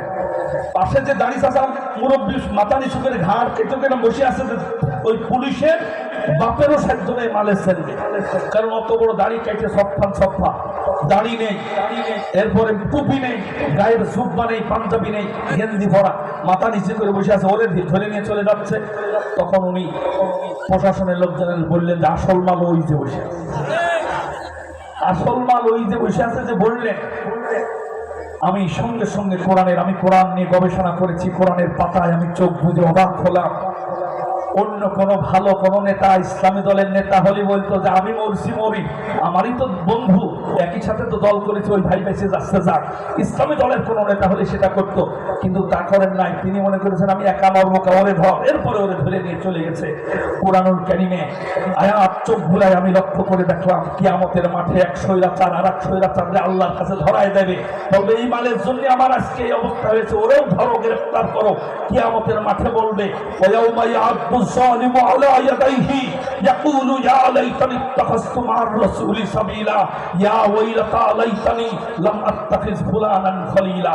প্রত্যেকটা জালেম স্বৈরাচার তার বন্ধুরে আল্লাহর কাছে ধরায় দিয়ে বলবে এই বাটপারের জন্য আজকে আমার এই অবস্থা হয়েছে, ওরে গ্রেফতার করো, ওরে শাস্তি দাও। আল্লাহ কাছে সেই কথা বলবে। খেলা কিন্তু দুনিয়ায় শুরু হয়ে গেছে, কথা বলে ঠিক কিনা? দিন কায়েম হয়ে গেলে কোনো টাকা পাচার থাকবে না, কোনো অন্যায় অপকর্ম থাকবে না। অথচ দিন যে প্রতিষ্ঠা করতে হবে এই ব্যাপারে আমাদের কোনো চিন্তা চেতনা নেই। পরের আয়াতে আল্লাহ সূরা সফের 9 নম্বর এবং 10 নম্বর আয়াতে আল্লাহ পাক বলছেন যারা মুশরিক তারা চায় না দিন বিজয়ী হয়ে যায়। আল্লাহ পাক বলেন هو الذي أرسل رسوله بالهدى ودين الحق ليظهره على الدين كله ولو كره المشركون الله أكبر। আল্লাহ পাক বলছেন যারা মুশরিক ওরাও চায় না দিন বিজয় হয়ে যাক। আমরা এখানে কেউ কাফের আছি? এখানে কেউ কাফের আছে না? মুশরিক আছে? কিন্তু আমরা যদি ইমানদার দাবি করতে চাই তাহলে দিন বিজয়ের পক্ষে আমাদের থাকার দরকার আছে না? নেই? না থাকলে কোরআন বলছে হয় তুমি কাফের নাই মুশরিক। সূরা সফ 8, 9, 10 তিনটা আয়াত পাড়ি গিয়ে দেখবেন যে হুজুর বানিয়ে বলল। আমার ভাইয়েরা কোরআন কি দারুণ করে জানাই দিয়েছে। আল্লাহ পাক সূরা 13 নম্বর আয়াতে কি দারুণ করে জানাই দিলেন আকিমুদ্দিন ওয়ালা তাতাফাররাকু ফি। তোমরা দিনকে কায়েম করো, দিনকে প্রতিষ্ঠা করো, এই ব্যাপারে কোনো দলাদলি করো না, মতপার্থক্য করো না। আল্লাহ নবীজির 1.5 লক্ষ সাহাবী সব সাহাবী দিন কায়েমের জন্য ভূমিকা রেখেছে। উহুদের মাঠে আমি 5 বার গিয়েছি। 19 সালে হজে গিয়েছিলাম সর্বপ্রথম। উহুদের ময়দানে গিয়ে লক্ষ্য করে দেখেছি নবীজির আপন চাচার কবরটা ওই জায়গা আছে। উহুদের মাঠে যারা গিয়েছেন উমরা করতে, হজ করতে, তারা লক্ষ্য করেছে নবীজির আপন চাচা হযরত হামজা রাদিয়াল্লাহু তাআলার কবরের পাশে বড় একটা পাথর দেওয়া আছে, যিনি উহুদের ময়দানে দ্বীনকে বিজয়ী করতে গিয়া শুধু শহীদ হয়েছেন তা নয়, মদিনা থেকে পাশেই হলো 3 কিলোমিটার পাশেই হলো উহুদের ময়দান। মক্কা থেকে কাফেররা শক্তি সঞ্চয় করে পৃথিবীর মানচিত্র থেকে ইসলামকে বিদায় করে দেওয়ার জন্য তারা উহুদের ময়দানে এসে হাজির হয়ে গেল। আল্লাহ নবীজি 3000 সাহাবী নিয়ে, ক্ষুধার্ত ভুখা নাঙ্গা অসহায় 3000 সাহাবী নিয়ে ইসলামকে টিকিয়ে রাখার জন্য, ইসলামকে বিজয় করার জন্য উহুদের ময়দানে হাজির হলেন। সেই জায়গায় যুদ্ধ চলতেছে। একদল দিন বিজয় করার জন্য আর একদল দিনকে পৃথিবীর মানচিত্র থেকে মুছে ফেলার জন্য শুরু করলো। যুদ্ধ শুরু হয়ে গেল। নবীজির মাথার উপরে কাফেররা লোহার কাফেররা এমন ভাবে পাথর নিক্ষেপ করেছে নবীজির মাথার ভিতরে 1.5 ইঞ্চি পরিমাণ লোহার কড়া ঢুকে হেলমেট ভেঙে নবীজির মাথা ফেটে রক্তাক্ত হয়ে গেল। চেহারা মোবারক, যে নবীজির চেহারায় কোনোদিন মশা মাছি বসতে পারে না, ওরা নবীজিকে অজ্ঞান করে দিল। নবীজির 2টা দান্দান মোবারক শহীদ হয়ে গেল। নবীজি 3বার আঘাত পাওয়ার পরে নবীজি বেহুশ হয়ে পড়ে গেলেন। ময়দানের ভেতরে কাফেররা বলা বলি শুরু করলো, কুতিলা মুহাম্মদ, মুহাম্মদ মরে গেছে, মুহাম্মদ দুনিয়ার থেকে বিদায় নিয়ে চলে গেছে। নবীজির আপন চাচা হামজা রাদিয়াল্লাহু তাআলা নবীজির এত বেশি ভালোবাসতেন, যেদিন তিনি ইসলাম গ্রহণ করেছিলেন সেদিন তিনি বলেছিলেন, ইয়া রাসূলুল্লাহ, ইয়া হাবিবাল্লাহ, আমার কলিজা আপনার জন্য আর আল্লাহর জন্য আমি দান করে দিলাম, ওয়াকফ করে দিলাম। উহুদের মাঠে যখন তার কানে আওয়াজ আসলো তার ভাতিজা মুহাম্মদ দুনিয়া থেকে বিদায় নিয়ে চলে গেছে, কানে আওয়াজ আসার সাথে সাথে তিনি এবার তরবারি নিয়ে কাফেরদের দিকে দৌড় শুরু করলেন। পিছন দিক থেকে একজন মুজাহিদ, পিছন দিক থেকে হযরত হামজা রাদিয়াল্লাহু তাআলা জামা টেনে ধরলেন, বললেন যাও কোথায়? বলে উহুদের ময়দানে। বলে যে কোনো লাভ হবে না, তোমার ভাতিজা মুহাম্মদ তো দুনিয়া থেকে বিদায় নিয়ে চলে গেছে। হযরত হামজার কলিজা টকবক টকবক করে রক্ত ফুটতেছে, কলিজা আর মানে না। বলে সেই ময়দানে আমার ভাতিজা নাই, আমার রক্তটাও সেই ময়দানে দিয়ে ভাতিজার সাথে একসাথে আমি শহীদ হয়ে চলে যেতে চাই। তার সামনে কোন কাফের টিকতে পারে না। কিতাবে এসেছে 11 জন কাফেরকে তরবারি দিয়ে আঘাত করে দেহ থেকে মাথা আলাদা করে দুনিয়া থেকে বিদায় করে দিল। একজন নিগ্রো কাফের এসেছিল, নাম তার ওয়াসিক। জুবাইর ইবনে মুতাম নামে একজন কাফের ছিল, তার গোলাম ছিল হলো ওয়াসি। তিনি বলেছিলেন উহুদের ময়দানে তুমি তো কাফেরদের সাথে যুদ্ধ করতে যাচ্ছ গোলাম, তুমি যদি নবীজির চাচাকে হত্যা করতে পারো জীবনে কোনোদিন তোমার আর গোলাম থাকা লাগবে না, আমি তোমারে মুক্ত করে দেব, স্বাধীন করে দেব। পরবর্তীতে বর্ণনা করেছে এই ওয়াসি, উহুদের ময়দানে আমি কত মুসলমান পেয়েছি, কাউকে মারি নাই, আমার টার্গেট ছিল আমি মুক্ত হব, আমি স্বাধীন হয়ে যাব। এই জন্য নবীজির চাচাকে আমি টার্গেট করেছি। আমি পাহাড়ের আবদালে, পাথরের আবদালে আমি লুকিয়েছিলাম, কখন আমি হামজাকে বাগে পাবো। আল্লাহ নবীজির চাচাকে যখন কাছাকাছি পেয়েছি, দূর থেকে একটা বর্ষা নিক্ষেপ করেছিলাম।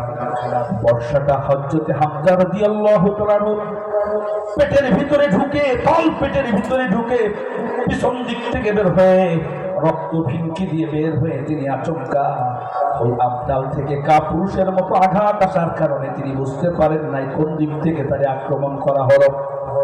উহুদের ময়দানে তিনি ছটফট করতে করতে দুনিয়া থেকে বিদায় নিয়ে শহীদ হয়ে গেলেন। দিনকে বিজয় করতে গিয়ে তিনি শহীদ হয়ে গেলেন। শুধু শহীদই হন নাই, কাফেররা এসে এবার হযরত হামজা রাদিয়াল্লাহু তাআলা ডান হাতটা কেটে নিল।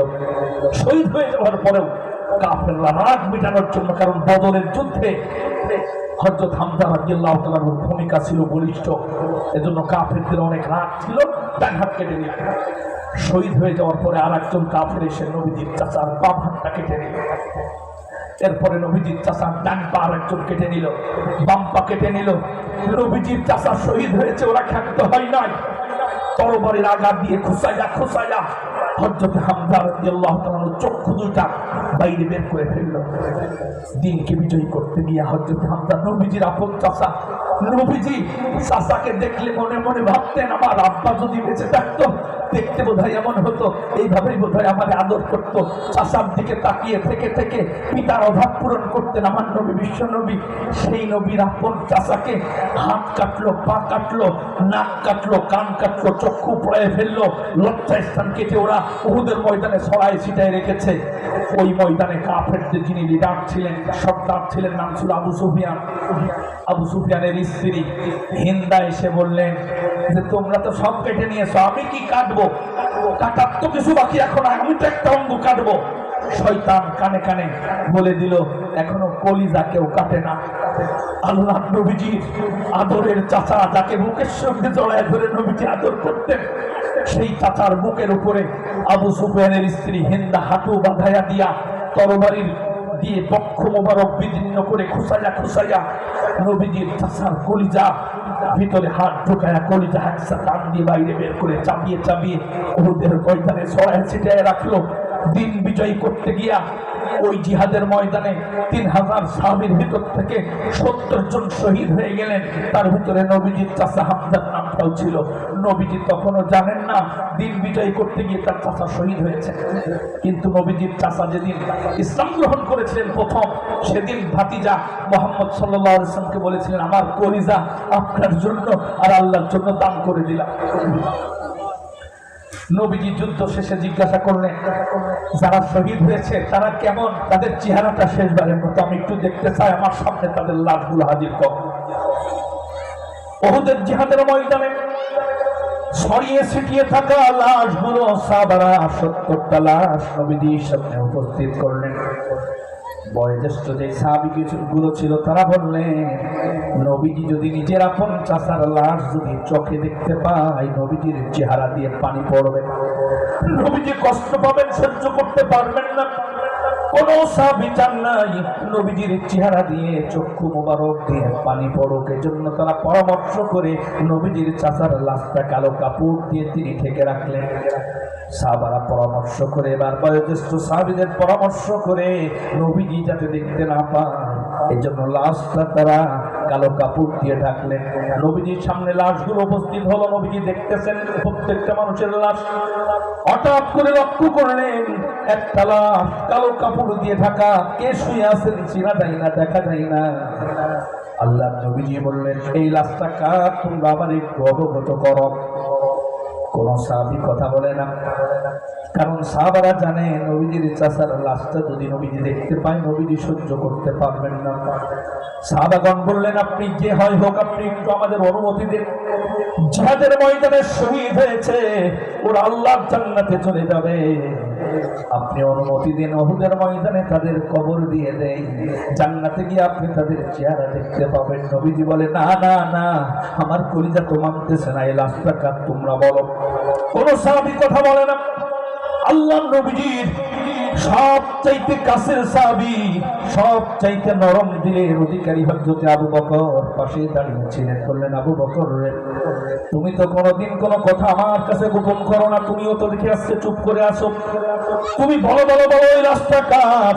হযরত আবু বকরের চেহারা দিয়ে চক্ষু মোবারক দিয়া টপ টপ টপ টপ করে পানি পড়ে আর বলে, ইয়া রাসূলুল্লাহ, দিনের জন্য তো শহীদ হয়েছে, এটাই বড় কথা, আপনি দেখার জন্য এমন নাসরবান্দা হবেন না, আপনি অনুমতি দেন আমরা কবরস্থ করে দেই। আল্লাহ নবীজি বুঝতে পারলেন আবু বকর চাই না, এই লাশটা কার এটা নবীজি দেখো। নবী আমার বললেন, আমি তো বরদাস্ত করতে পারতেছি না, কলিজার ভিতরে আমার কষ্ট হয়। নবী দৌড়ায় গিয়া এক দৌড়ে গিয়া লাশের কাছে গিয়া কালো কাপড় সরায় লক্ষ্য করে দেখলেন নবীজির সেই আদরের চাচা এমন ভাবে শুয়ে আছে যে চাচা চক্ষুটা পর্যন্ত তারা উপড়ায় ফেলেছে। নবীজির চেহারা ডানে বায়ে যায় না। নবীজি লক্ষ্য করে দেখলেন চাচাকে শুধু শহীদ করা হয়েছে তা নয়, হাত কাটা হয়েছে, পা কাটা হয়েছে, নাক কাটা হয়েছে, চক্ষু উপড়ায় ফেলা হয়েছে, কান কাটা হয়েছে, লজ্জা স্থান পর্যন্ত কেটে আলাদা করা হয়েছে। নবী আমার চেহারা দিয়ে টপ টপ করে পানি পড়তে পড়তে, মুক্তার দানার মতো পানি পড়তে পড়তে উহুদের ময়দান ভিজে গেল।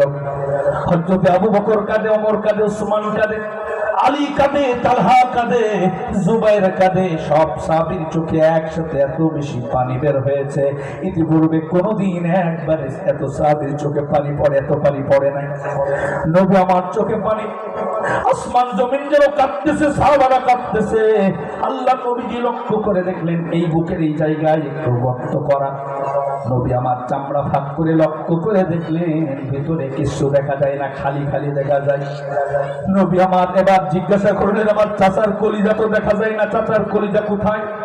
উহুদের ময়দান থেকে ছড়িয়ে ছিটিয়ে থাকা কলিজাগুলো সাহাবাগণ এক জায়গা করে, সব এক জায়গা করে একটা সাহাবীর হাতে দিয়েছেন, তিনি আড়ালে আবদালে লুকিয়ে আছেন।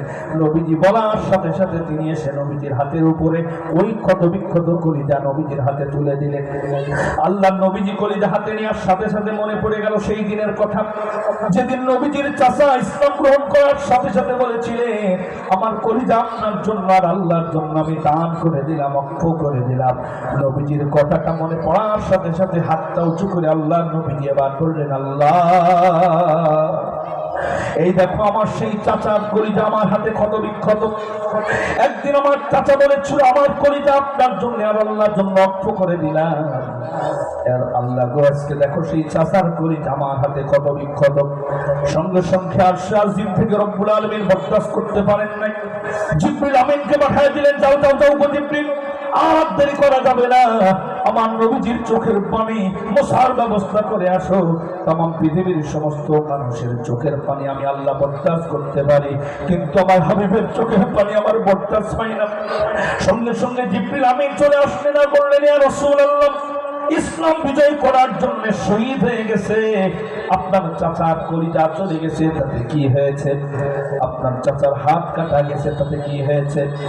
আজ থেকে কিয়ামত পর্যন্ত যত মানুষ দিন বিজয় করতে গিয়া, ইসলামকে বিজয় করতে গিয়া যত মানুষ কিয়ামত পর্যন্ত শহীদ হয়ে যাবে, প্রত্যেকটা শহীদদের সর্দার হিসেবে, নেতা হিসেবে আপনার চাচাকে আল্লাহ পাক আর শাজিমে কবুল করে নিয়েছেন। একটু জোরে বলা যাবে কি সুবহানাল্লাহ? সাইয়্যিদুশ শুহাদা উপাধি দেওয়া হলো সেদিন উহুদের ময়দানে আল্লাহর পক্ষ থেকে শহীদদের সর্দার। যত মানুষ শহীদ হবে পৃথিবীতে কিয়ামত পর্যন্ত, সব শহীদদের নেতা হিসেবে আল্লাহ নবীজির চাচাকে কবুল করে নিয়েছেন। যেরকম সুবহানাল্লাহ। নবীজির চাচা কি জিকির করতে করতে শহীদ হয়েছে? দিনকে প্রতিষ্ঠা করতে গিয়ে শহীদ হয়েছে। বাংলাদেশের মানুষ এই সমস্ত কাহিনীগুলো শোনে, সাহাবীদের জীবনী শোনে, এখান থেকে শুধু চোখের পানি ফেলে, মন নরম হয়, কিন্তু এখান থেকে কোনো শিক্ষা গ্রহণ করে না। কথা বলেন ঠিক কিনা? বাগেরহাটের তৌহিদি জনতা, আমি আপনাদের কাছে প্রশ্ন রাখতে চাই, এই কাহিনীর ভিতরে নবীজির কলিজার টুকরা আপন চাচা হামজার জীবন দেওয়ার এই ঘটনার ভিতরে আমাদের শিক্ষা আছে না নেই? শিক্ষা গ্রহণ করার দরকার এখান থেকে আছে না নয়? ও তৌহিদি জনতা, সোনার বাংলাদেশে যদি বাতিল তন্ত্র মন্ত্র উৎখাত করে আল্লাহর জমিনে কোরআনের রাজ কায়েম করার জন্য, আল্লাহর দ্বীনকে প্রতিষ্ঠা করার জন্য আমির হামজার মতো যদি কলিজা দেওয়া লাগে, রক্ত দেওয়া লাগে, জান দেওয়া লাগে, রাজি আছো কারা কারা? দুহাত তুলে রাখো।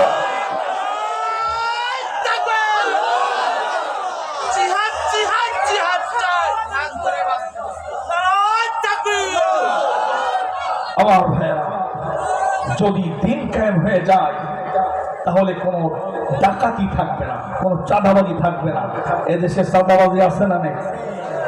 কয়েকদিন আগে বাংলাদেশের একজন নেতা বললেন যে চাঁদাবাজি বাংলাদেশে চলছে, তার কারণ বেকার বেশি। বেকার বেশি, চাঁদাবাজি এর জন্য বন্ধ হবে না, এখনো চলছে, ভবিষ্যতেও চলবে। জোরে কথা সুবহানাল্লাহ। চাঁদাবাজি এখনো চলছে, ভবিষ্যতে চলবে। কোন নেতা যদি বলে, তাহলে তার কর্মী যারা আছে তারা চাঁদাবাজি বন্ধ করবে না চালাবে? ওর বক্তব্য শোনার সাথে সাথে আমি কোরআনের দিকে চোখ বুলিয়েছি, আমি অবাক হয়ে গেছি। ও বলল দরিদ্র দেশ, বেকার বেশি, এটা চলতেই থাকবে। আর কোরআনের কাছে আমি প্রশ্ন করলাম, ও কোরআন, তুমি বলো তো চাঁদাবাজি বন্ধের কোন নীতিমালা তোমার ভিতরে আছে কিনা? কোরআন কি দারুণ করে জানায় দিল, সূরা মায়েদা 33 নম্বর আয়াত যদি তোমার দেশে চালু করতে পারো, চাঁদাবাজি আর কেউ করতে পারবে না। যেরকম সুবহানাল্লাহ। নবীজির জামানায় 6 জন সাহাবী চাঁদাবাজি করেছিল। কয়জন সাহাবী? আপনারা মনে হয় ওই তাবারুকের দিকে খেয়াল গেছে, তাই তো? নাকি কয় কারণে কাফের হয়? 10 কারণে। 4 নাম্বার চলছে, আরো বাকি আছে কয়টা? দিন বিজয়, এই বিষয়টা, পয়েন্টটা বেশি গুরুত্বপূর্ণ, এজন্য এটা একটু বলেই সামনে যাব। আপনারা কি কষ্ট পাচ্ছেন?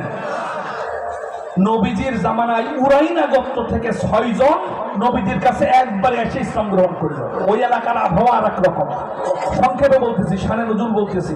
সূরা মায়েদা 33 নম্বর আয়াতে শানে নজুল শোনাচ্ছি আপনাদের। উরাইনা গোত্র থেকে আসে নবীজির কাছে, হাতে হাত দিয়ে কালিমা পড়লেন। ওরা মদিনায় থাকে, নবীজির আশপাশে থাকে, দান সদকা যা আছে তাই খায়। কিছুদিন পরে ওই আবহাওয়া এক এলাকা থেকে আর এক এলাকার আবহাওয়া শুট না করার কারণে ঠান্ডা লেগে গেল ওদের, বিভিন্ন ঠান্ডা জনিত নিউমোনিয়া সহ বিভিন্ন রকমের রোগ ব্যাধি হয়ে গেল। নবীজির কাছে বললেন, ইয়া রাসূলুল্লাহ, আমাদের আপনি পরামর্শ দেন আর আমাদের জন্য দোয়া করেন, আমাদের অসুস্থতা এসেছে, এই মদিনার আবহাওয়া আমাদের শুট করছে না। নবীজি বললেন, তোমরা মুসলমানদের উট আছে যে পাশের কয়েক গ্রাম পরে, মুসলমানদের জাকাতের উট, একটা উটের খামার ছিল পাশে আর একটা গ্রামে। ওই গ্রামের আবহাওয়া উরাইনা গোত্রের আবহাওয়ার সাথে কিছুটা মিল আছে।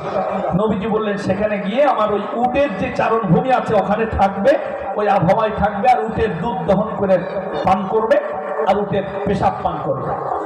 আর নবীজি দোয়া করলেন, ভালো হয়ে যাবে। 6 জন চলে গেল সেই এলাকায়। একজন মাত্র রাখাল, মুসলমানদের রাষ্ট্রীয় উট সেখানে আছে, জাকাতের উট, সদকার উট। 6 জন যাই উটের দুধ দহন করে খায়, পেশাব পান করে। কিছুদিন পর রোগ ভালো হয়ে গেল। অসুখ হলে আল্লাহর নাম মানুষ বেশি স্মরণ করে না কম? যখন অসুখ ভালো হয়ে যায়, বিপদ কেটে যায়, তখন আল্লাহর নাম বেশি স্মরণ করে না কম? যেই ওরা দুধ খেয়ে শরীরে জুত এসে গেছে, শরীর ভালো হয়ে গেছে, 6 জন একটা গোপন মিটিং করে বলল যে এই রাখাল তো একটা উট তো অনেক, রাখালদের যদি ঝেড়ে দেওয়া যায়, ওরে যদি দুনিয়া থেকে সরাই দিয়ে যায়, তাহলে উটগুলো যদি আমরা সাদাবাজি করে আমাদের উড়াই না করতে নিয়ে যেতে পারি, বাকি জীবন ঠ্যাঙের উপরে ঠ্যাং তুলে খাবো, আমাদের আর কোনোদিন ইনকাম করা লাগবে না। এই চিন্তা চেতনা করে ওই নবীজির নিয়োগ প্রাপ্ত রাখালকে হত্যা করার ষড়যন্ত্র করলো, শুধুমাত্র চাঁদাবাজি করার জন্য। চাঁদাবাজি এখন আছে, আর আগে তো ছিল না, নাকি কথা বল না কেন? নবীজি ওই 6 জন এবার চাঁদাবাজি করার নিয়ত করে একজন আরেকজনে বলতেছে, ওরে যে মারবো, কি দিয়ে মারবো? ওই যে বড় বস্তা সেলাই করে সেই সুই, তারে কি করে? বাঁশসুই। ওই বাঁশসুই তাদের কাছে ছিল, তরবারিটারি ছিল না।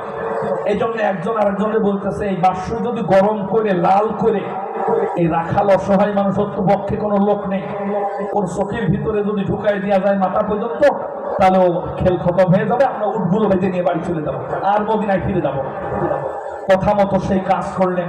অসহায় মানুষটারে 2 জন 2 হাত ধরলো, আর 2 জন 2 পা ধরলো, আর একজন চারিদিকে ঘুরতেছে আর দেখতেছে নিরাপদ আছে কিনা, আর একজন বাঁশসুই গরম করে নবীজির নিয়োগ প্রাপ্ত রাখালের চোখের ভিতর ঢুকায়া মাথার মাঝখান পর্যন্ত দিয়ে দিল। ছটফট করতে করতে নবীজির ওই রাখাল, নবীজির ওই কর্মচারী, নবীজির নিয়োগ প্রাপ্ত ওদের রাখাল দুনিয়া থেকে বিদায় নিয়ে চলে গেল।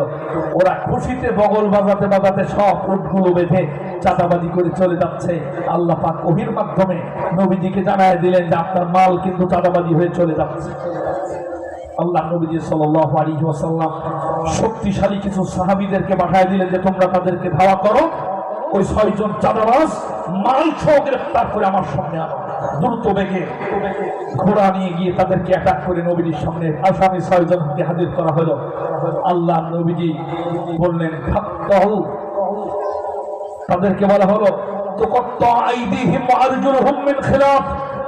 নবীজি বললেন চাঁদাবাজি করার কারণে 6 জনের 6টা হাত কেটে দাও, 6টা পা কেটে দাও। ডান হাত কাটলে বাম পা কাটবে, আর বাম হাত কাটলে ডান পা কাটবে। ক্রস সিস্টেমে কাটবে, কারণ একই পাশে দুটো কাটলে ওর হাঁটতে অসুবিধা হবে, চলতে ফিরতে বাকি জীবন অসুবিধা হবে। ক্রস সিস্টেমে ডান হাত কাটলে বাম পা কাটবা, আর যদি বাম হাত কাটতে চাও ডান পা কাটবা। ক্রস সিস্টেমে কেটে দাও। সাহাবাগণ ধরে চাঁদাবাজের 1 হাত এবং 1 পা কেটে দিল। এরপরে যখন চাঁদাবাজের শাস্তি হয়ে গেল, কোরআন বলেছে ওয়াকাতাবনা আলাইহিম ফিহা আন্নান নাফসা বিন-নাফসি ওয়াল আইনা বিল-আইন। কেউ যদি কাউকে হত্যা করে তারে হত্যা করতে হবে, কেউ যদি কারো চোখ নষ্ট করে তারও চোখ নষ্ট করতে হবে। এ কথা কোরআনে আছে না নেই? নবীজি বললেন ওই যে রাখালের চোখ নষ্ট করা হয়েছিল যেভাবে, এই 6 জন চাঁদাবাজের চোখ ওইভাবে বাঁশসুই গরম করে নষ্ট করো। হাত কাটা হলো, পা কাটা হলো, মানুষ হত্যার পরিবর্তে তাদের চোখ ওইভাবে চোখের ভিতরে বাঁশসুই গরম করে ঢুকানো হলো। রোদের ভিতরে রাখার কারণে ছটফট করতে করতে ওরা দুনিয়া থেকে বিদায় নিয়ে চলে গেল।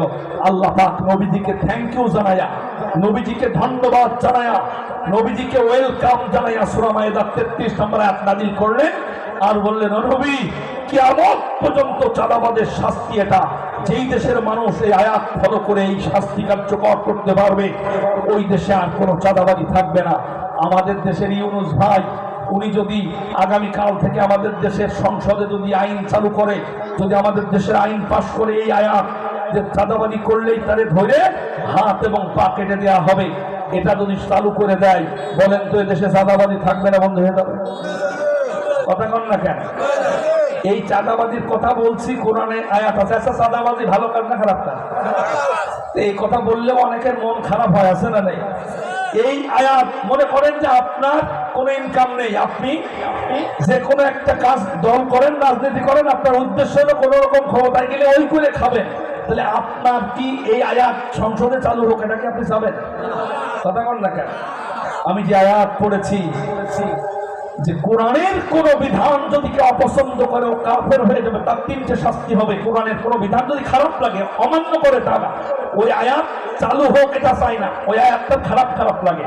এই আয়াত বাংলাদেশের মানুষগুলো, বেশিরভাগ মানুষ কি পছন্দ করে নাকি অপছন্দ করে? আমরা পছন্দ করি, সবাইকে পছন্দ করে অধিকাংশ মানুষ এই আয়াত চালু হোক সংসদে এটা চায় না। অপছন্দ করলে কোরআনের সূরা মুহাম্মদের 8 এবং 9 নম্বর আয়াতে বলছে তার তিনটা ক্ষতি হবে। 1 নাম্বার কাফের হয়ে যাবে, 2 নাম্বার তার কপাল পুড়ে যাবে, 3 নাম্বার তার যত আমল করেছে একবারে সব বাতিল হবে শুধু খারাপ লাগার কারণে। তাহলে এই আয়াত দিয়ে যদি আল্লাহ কিয়ামতের মাঠে ধরা শুরু করে বাংলাদেশের আমরা যে মালগুলো আছি অধিকাংশ মাল ধরা খাওয়ার সম্ভাবনা আছে না নেই? আল্লাহ বলছেন পরের আয়াতে যালিকা বিআন্নাহুম কারিহু মা আনজালাল্লাহু ফাআহবাতা আমালাহুম। আল্লাহ বলছেন তাদের এই কপাল পড়বে, কাফের হবে, আমল বাতিল হবে। তার কারণ হলো আল্লাহ যেটা নাজিল করেছেন তার একটা বিধান অপছন্দ করার কারণে তাদের এই পরিবেশ হবে। বাংলাদেশে আল্লাহর বিধান অপছন্দ করে এমন লোক আছে না নেই? এই গত শনিবারে বাংলাদেশের নারী বিষয়ক, নারী সংস্কার, নারীবাদীদের যে সংস্কার বিষয়ক একটা কমিটি গঠন করা হয়েছে। কমিটি কিছু নীতিমালা দিয়েছেন ইউনূস সাহেবকে এটা বাস্তবায়ন করার জন্য, যে বাংলাদেশের জন্য আইনগুলো চালু হোক। তার ভিতরে 6টা আইন আছে কোরআনের সাথে সরাসরি সাংঘর্ষিক। তার ভিতরে একটা আইন তারা চালু করার কথা বলেছেন। ডক্টর ইউনূস সাহেবকে যখন প্রতিবেদন জমা দিয়েছে 433টা ওনারা আবদার করেছেন, তার ভিতরে 6টা সরাসরি কোরআনের সাথে সাংঘর্ষিক। সেখানে ডক্টর ইউনূস প্রতিবেদন নেওয়ার পর বলেছে দ্রুত এটা বাস্তবায়নের জন্য আমি নির্দেশ দিয়েছি। তার ভিতরে একটা বিধান তারা দিয়েছে, নারীবাদীরা বলেছে স্বামী স্ত্রী যদি একসঙ্গে থাকে, স্বামী যদি স্ত্রী সহবাস করতে চায়, স্ত্রী যদি রাজি না থাকে, জোর করে যদি স্ত্রী সহবাস করে, তাহলে স্ত্রী ওই স্বামীর বিরুদ্ধে ধর্ষণের মামলা দিতে পারবে, তাহলে কারাগারে পাঠাতে পারবে। জোরে কোন সুবহানাল্লাহ। এই বিধান যদি আমাদের ইউনূস ভাই চালু করে দেয় তাহলে আমাদের দেশের জন্য ভালো হবে না? অনেক হুজুর এই মামলার আসামি হবে না? হবে না? কথা বল না কেন? আচ্ছা, বিয়ে করা বউর সাথে সহবাস করা কি ধর্ষণের মামলা হবে? আপনাদের বেরেনে কি করে? পক্ষান্তরে যারা পতিতাবৃত্তি করে, বেশ্যাবৃত্তি করে, যারা পতিতালয় চালায়, পতিতা, তাদের ব্যাপারে করে ওরা দাবি করেছে ওদেরকে এই শ্রমের মর্যাদা দিতে হবে, ওদেরকে শ্রমিক হিসেবে চিহ্নিত করতে হবে এবং পতিতাবৃত্তিকে ঘৃণার চোখে দেখা যাবে না। এই ব্যাপারে তাদেরকে উৎসাহ দেওয়া হলো। আবার এদিকে স্বামী স্ত্রী সহবাসকে ধর্ষণের কাতারে নিয়ে দেওয়া হলো। বলেন তো এটা কোরআনের সাথে, হাদিসের সাথে সাংঘর্ষিক নাকি কোরআনের পক্ষে? এখানে আর একটা কথা তারা বলেছে যে নারী যে সম্পদ বাপের পায়, একটা লোকের যদি একটা ছেলে একটা মেয়ে থাকে, লোকের যদি 3 বিঘা জমি থাকে, কোরআন বলেছে ছেলে পাবে 2 বিঘে, মেয়ে পাবে কয় বিঘে? আপনারা মনে হয় ঘুমাচ্ছেন। ওরা বলেছে